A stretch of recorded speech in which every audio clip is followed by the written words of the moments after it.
आप इस तरह बड़े साइज का बीफ बर्गर बनाएं। घर के बने हुए बर्गर बंस के साथ आपको ये 2 पैटीज का बीफ बर्गर की रेसिपी बहुत पसंद आएगी। इस तरह आपके बर्गर्स बहुत अच्छे बनेंगे। सबसे पहले सॉस मिक्स कर लेते हैं। 1 टेबलस्पून बारबेक्यू सॉस को 2 टेबलस्पून मायोनीज के अंदर मिक्स करके इस तरह बारबेक्यू सॉस बना सकते हैं। 1 टेबलस्पून मस्टर्ड सॉस को 2 टेबलस्पून मायोनीज के अंदर मिक्स कर देते हैं। इस तरह आपका मस्टर्ड सॉस तैयार हो जाएगा।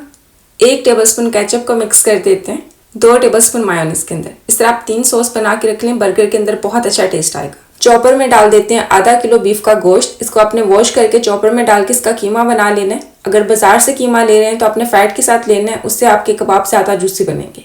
चॉपर में इस तरह हमने कीमा कर लिए। इसको निकाल के एक बर्तन में रख देते हैं।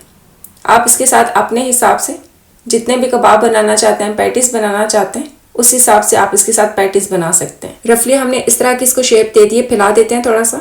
इसी तरह बाकी भी बना लेंगे। जितना पतला मोटा रखना चाहते हैं आप अपनी मर्जी से कर सकते हैं। ऊपर से लगा देंगे थोड़ा सा नमक और काली मिर्च का पाउडर। इसके ऊपर दोनों साइड पे आपने नमक और काली मिर्च का पाउडर लगाना है, इसी से इसमें टेस्ट आएगा।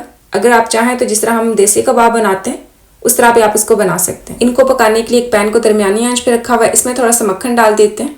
मक्खन के अंदर इसको पकाएंगे और इस तरह इसके ऊपर पैटीज रख देंगे। जब 2 मिनट के लिए एक साइड सिक जाए दरमियानी आंच पे तो फिर साइड पलट देंगे। इनको पकाने में 5 से 7 मिनट लग जाते हैं। ये देखिए ये कबाब अच्छी तरह से पक के तैयार हो चुके हैं। इसके ऊपर एक चीज़ का स्लाइस रख देते हैं और इसको भी मेल्ट करने के लिए छोड़ देंगे।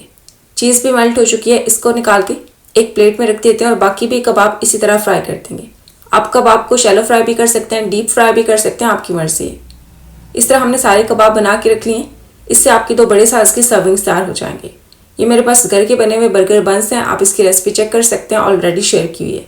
इस तरह आपने मक्खन के साथ इनको भी तवे के ऊपर दोबारा से गर्म कर लेना है। इस तरह आपके कबाब के लिए बर्गर बंस फ्रेश हो जाएंगे और आप इस तरह गर्मा गर्म मज़ेदार से बर्गर के साथ बीफ बर्गर इंजॉय कर सकते हैं।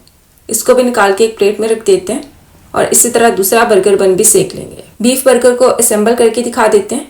प्लेट के अंदर मैंने बीफ बर्गर की नीचे वाली लेयर रखी हुई है। इसके ऊपर लगा देते हैं बारबेक्यू सॉस। दोनों के ऊपर लगा के इस तरह फैला देंगे। एक सलाद का पत्ता रख देते हैं। सलाद के पत्ते के साथ टेस्ट भी अच्छा आता है और लुक भी अच्छी आती है। बीफ पैटी रख देते हैं, इसके ऊपर भी रखती है और इसके ऊपर बर्गर का दरमियान वाला हिस्सा रख देंगे और इसके ऊपर लगा देते हैं केचप और मायोनीज जो हमने मिक्स करके रखी हुई है।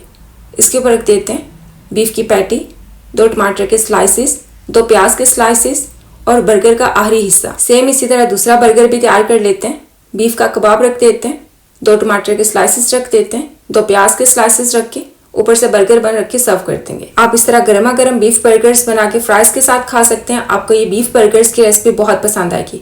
बर्गर बन के आखिरी हिस्से के ऊपर अगर आप चाहें तो मस्टर्ड सॉस भी लगा सकते हैं। अब मैं ऑफ कैमरा मस्टर्ड सॉस आखिरी हिस्से पे लगा लूँगी।